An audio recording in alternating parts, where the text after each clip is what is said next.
আজকে ছিল রবিবার, সকাল সকাল উঠে দেখো চলে এসেছি পাখির কাছে চায়ের বাটি নিয়ে। আর রাত্রে যেহেতু দিদা রুটি করেছিল, ওকে দেখো ভিজিয়ে চায়ের সঙ্গে ভিজিয়ে পাখিকে দেবো। ও কিন্তু রুটি খেতেও ভালোবাসে আর ভাত খেতে কিন্তু প্রচুর ভালোবাসে।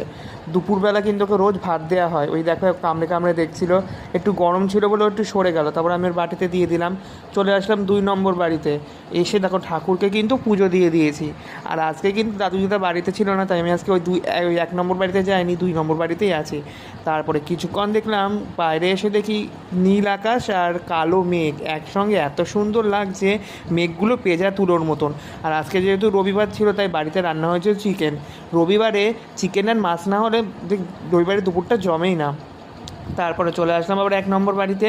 দুপুরবেলা যেহেতু ওকে ভাত দিতে হয় মিঠুকে, তাই দেখো একটা বাটির মধ্যে মাংস, ভাত, আলু একসঙ্গে মেখে নিয়েছি। ওর যে ছোলার বাটি আছে, সেই ছোলার বাটির মধ্যে দিয়ে দিলাম। আর দেখবা ও কত সুন্দরভাবে খাচ্ছে, দাঁড়াও তোমাদেরকে দেখাচ্ছি। এই দেখো সমস্ত কিছু দিয়ে দিলাম, তারপর ওর গেটটা আটকে দিলাম। ওই আর দেওয়ার সাথে সাথেই দেখো কত আনন্দ করে খাচ্ছে, দেখতে খুবই ভালো লাগছে। বাই।